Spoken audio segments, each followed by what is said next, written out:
Bonjour et bienvenue. Alors, accrochez-vous bien, j'ai une stat qui interpelle. 75% de la planète, c'est de l'eau, ok? Mais moins d'1% de toute cette flotte est de l'eau douce accessible. C'est vrai que ça paraît fou quand on y pense. Et attends, ce n'est pas fini. De cette petite part de douce, seulement 1%, un tout petit pourcent, est en surface, dans nos lacs, nos rivières. C'est infime. Carrément. Ça montre bien à quel point ces milieux sont précieux et pourquoi c'est important de comprendre comment la vie s'y débrouille. Aujourd'hui, justement, on va explorer cet univers, le milieu dulcicole. On s'appuie sur un module de biologie et l'idée, c'est de décrypter un peu les règles du jeu là-dedans. Comment ça mange, comment ça se reproduit. Voilà comment tout ça fonctionne. On va essayer de dénicher les infos clés, quoi. Absolument.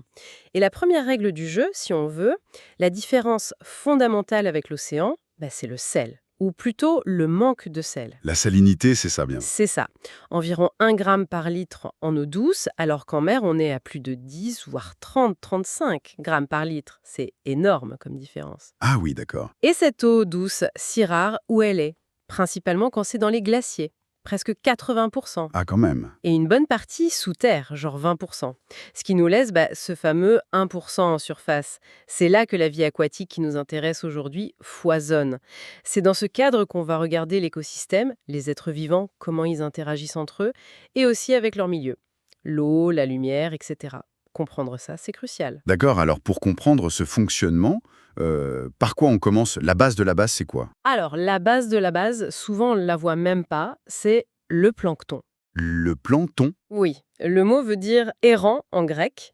Ce sont des organismes qui flottent, qui dérivent. Il y a deux grands types. D'abord, le phytoplancton. Phyto comme plante. Ah, les algues microscopiques. Exactement, des microalgues, des végétaux minuscules. C'est un peu les panneaux solaires de l'eau. Ils sont autotrophes, ils fabriquent leur propre nourriture avec la lumière du soleil. Comme des plantes miniatures flottantes, en somme. Et l'autre type alors? C'est le zooplancton. Zoo, comme animal. Là, ce sont de petits animaux, souvent microscopiques aussi. Eux, ils sont hétérotrophes. C'est-à-dire qu'ils doivent manger. Voilà, ils mangent d'autres organismes, et notamment le phytoplancton. Dans le zooplancton, tu as des animaux qui restent comme ça toute leur vie, et d'autres qui sont juste de passage. Comment ça de passage? Comme les larves de beaucoup d'animaux aquatiques, poissons, crustacés, insectes, elles commencent leur vie comme zooplancton avant de se transformer. C'est vraiment le cœur battant mais invisible de l'écosystème. Un moteur invisible qui nourrit tout le reste, j'imagine. Et comment ça s'organise, ces histoires de qui mange qui? On parle souvent de chaîne alimentaire, c'est ça? C'est l'idée de base, oui. La chaîne alimentaire, c'est simple, linéaire. A est mangé par B, B est mangé par C. La flèche, ça veut dire est mangé par. D'accord. Mais bon, dans la vraie vie, c'est rarement aussi simple, hein. Un animal, souvent, il mange plusieurs proies différentes.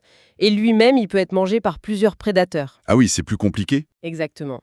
C'est pour ça qu'on parle plutôt de réseau alimentaire. C'est un ensemble de chaînes qui s'entrecroisent, un vrai maillage. Et pour que ça tourne en rond, il faut un recyclage. Les décomposeurs? Voilà, c'est le cycle alimentaire. La matière revient au point de départ grâce à eux. C'est pas juste une échelle, c'est un tissu d'interaction complexe. D'accord. Un réseau, pas une ligne droite. Pour que ce soit plus concret, prenons l'étang des documents. Qui sont les acteurs là-dedans? Commençons par la base, ceux qui produisent l'énergie. Alors ça, ce sont les producteurs, les autotrophes. Dans un étang, il y a les plantes qu'on voit bien, les roseaux au bord, les plantes sous l'eau comme les élodées. Ok. Les végétaux. Oui, mais il faut surtout pas oublier l'acteur invisible et majeur, Hmm. le phytoplancton. Tous ces organismes captent l'énergie du soleil et fabriquent leur matière à partir de l'eau, du CO2, des sels minéraux. C'est les centrales énergétiques du système. Les centrales énergétiques. J'aime bien l'image. Et après, elles, qui utilisent cette énergie? Les consommateurs, j'imagine. Exactement. Les consommateurs, ce sont les hétérotrophes, ceux qui doivent manger.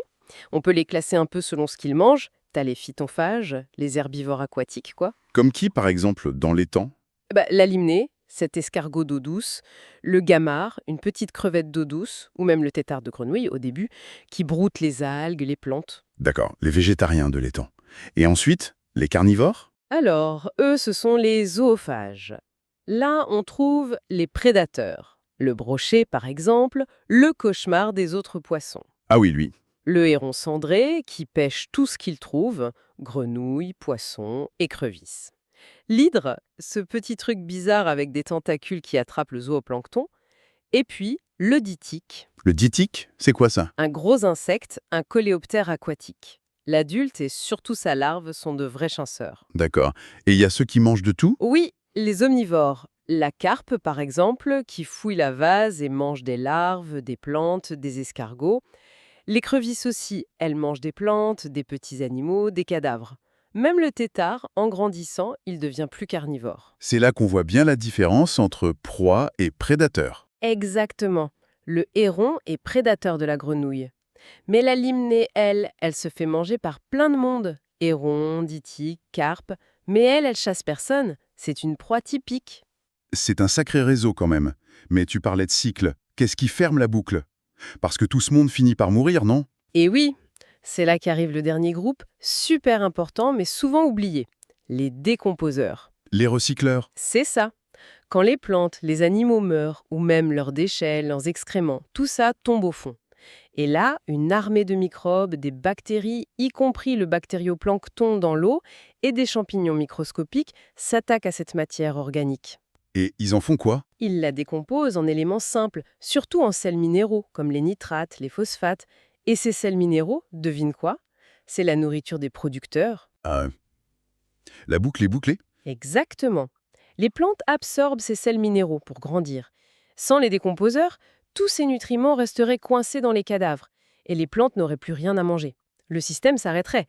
C'est le grand cycle de la matière. Fascinant, ce recyclage permanent. Est-ce qu'il y a une autre façon de visualiser ça? À part le réseau qui a l'air un peu complexe. J'ai vu passer le terme de pyramide écologique dans les sources. Oui, la pyramide écologique, c'est une autre représentation. Elle se focalise sur les quantités à chaque niveau. On peut la faire en nombre d'individus, en biomasse, c'est-à-dire le poids total de matière vivante, ou en énergie. Et ça ressemble à quoi? Comme son nom l'indique, ça a souvent une forme de pyramide, une base très large, les producteurs, puis un étage plus petit pour les consommateurs primaires, ceux qui mangent les producteurs, encore plus petit pour les secondaires qui mangent les primaires, etc. Ça se rétrécit en montant. Pourquoi ça se rétrécit comme ça? Pourquoi cette forme? Ça montre une loi fondamentale en écologie. Le transfert d'énergie d'un niveau à l'autre est super inefficace. On parle souvent de la règle des 10%. La règle des 10%. Qu'est-ce que c'est? En gros, en moyenne, seulement 10% de l'énergie ou de la biomasse d'un niveau est vraiment utilisée et stockée par le niveau du dessus. Attends, ça veut dire que 90% d'énergie disparaît à chaque fois qu'on monte d'un cran. C'est énorme. Où elle va, cette énergie? Elle disparaît pas vraiment, hein. Elle est utilisée ou pas assimilée. Une grosse partie sert à faire fonctionner l'organisme, respirer, bouger, se chauffer, grandir, se reproduire. Ah oui, l'énergie pour vivre, quoi. Voilà. Une autre partie finit dans les déchets, les excréments, et puis tout n'est pas mangé. Les os, la carapace, les racines, tout ça c'est de l'énergie qui n'est pas transférée. Ce coût énergétique à chaque étape explique pourquoi il faut une quantité énorme de producteurs à la base pour nourrir juste quelques prédateurs au sommet. Comme l'exemple avec la luzerne, les veaux et le garçon. C'est l'exemple classique, oui. Des tonnes de luzerne pour faire quelques kilos de veaux, qui eux-mêmes ne donnent qu'une petite partie de leur poids en croissance chez celui qui les mange. La pyramide de biomasse montre ça très bien. Je vois, cette règle des 10%, ça explique pourquoi il n'y a pas des millions de grands prédateurs et pourquoi les chaînes sont pas infinies.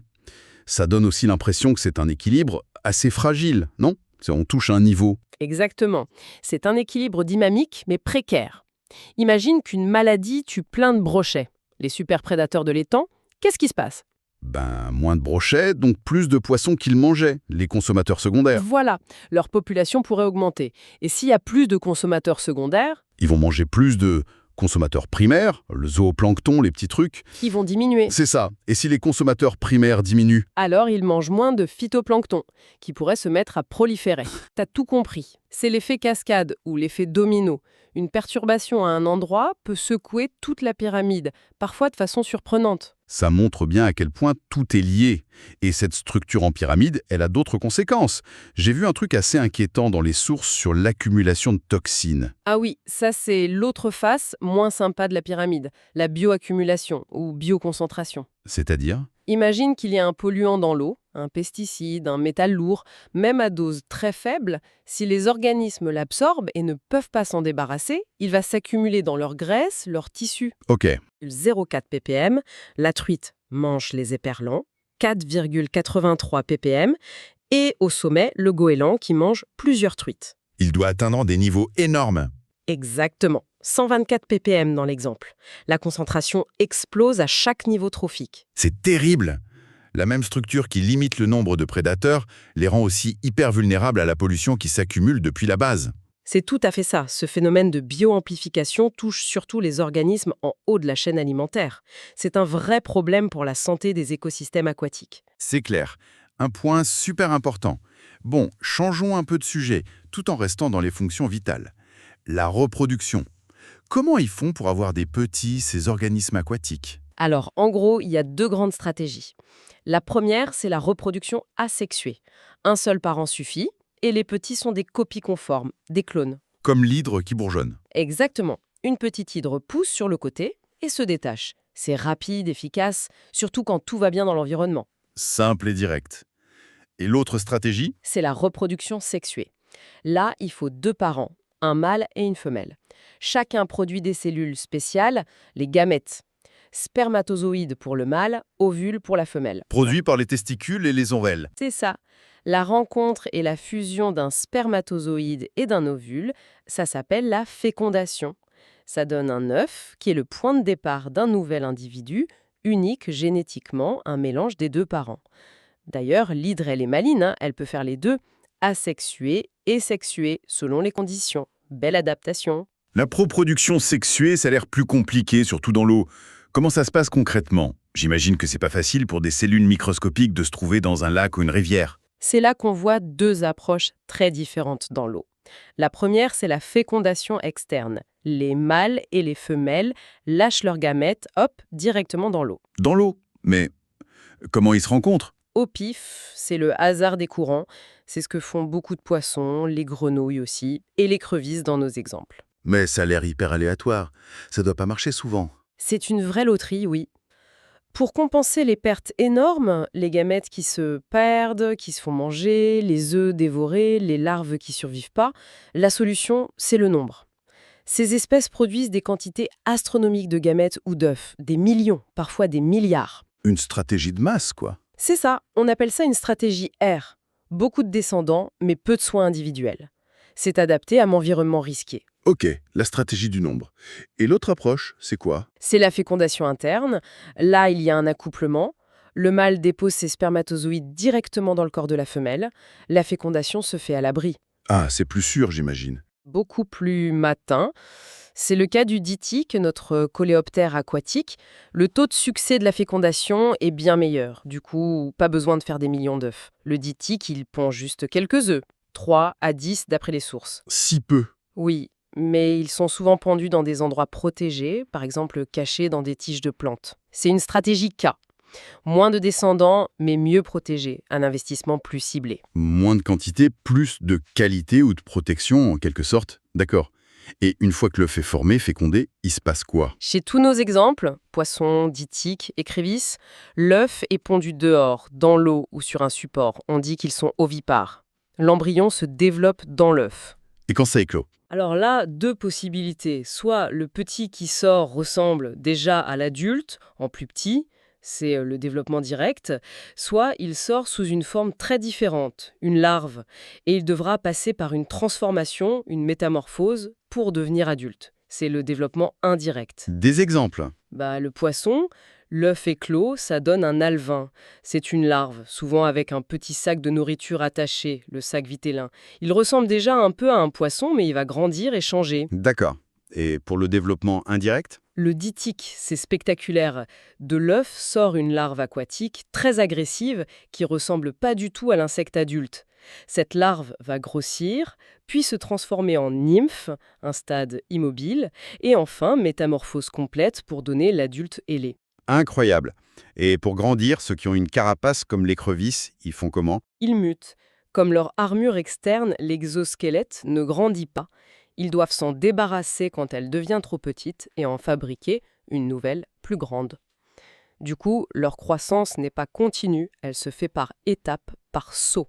Ok, je vois. Tout ça, ça nous donne une bonne boîte à outils pour comprendre la vie aquatique. Essayons de l'utiliser pour résoudre l'énigme de la moule zébrée, Dreissena polymorpha, mentionnée dans les sources. Ah oui, la fameuse moule zébrée. C'est ça. Originaire de la mer Caspienne, elle envahit nos eaux douces et bouche les canalisations. C'est un gros problème.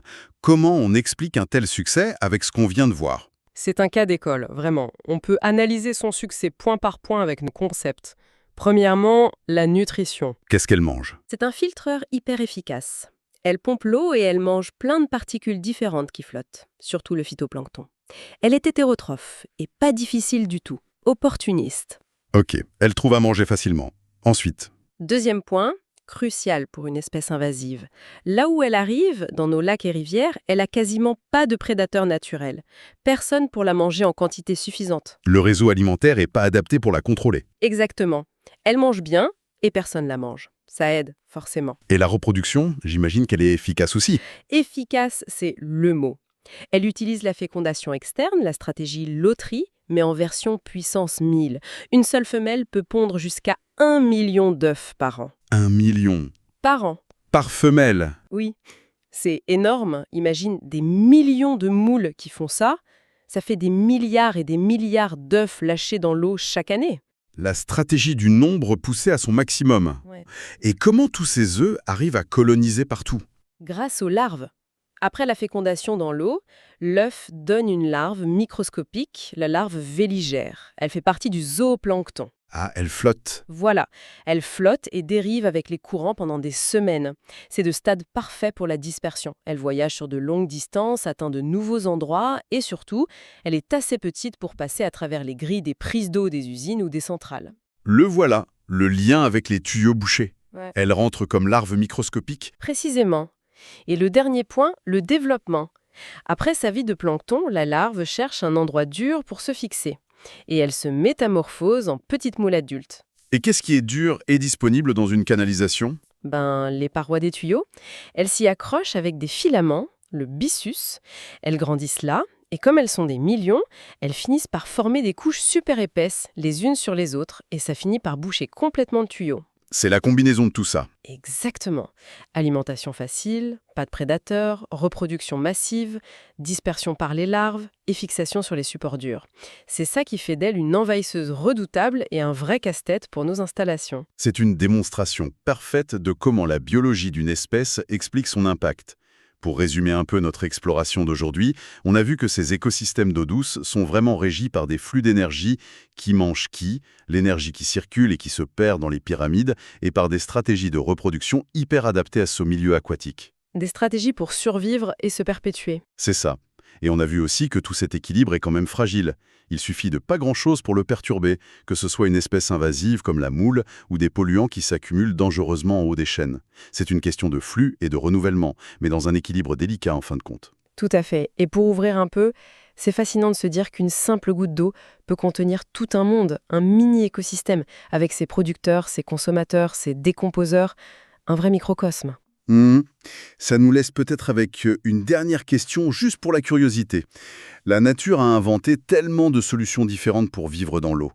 Quelle stratégie de reproduction encore plus folle pourrait exister? Les sources suggèrent de regarder du côté des hippocampes ou des poissons clowns. Ah oui, Qu'est-ce qu'ils ont de spécial? on sait que chez les hippocampes, c'est le mâle qui porte les œufs dans une poche, et les poissons clowns, ils peuvent changer de sexe. Alors on peut se demander quelles autres adaptations uniques, incroyables, ces animaux et plein d'autres ont bien pu développer pour assurer leur descendance dans cet univers aquatique. Ça donne envie de creuser encore, non?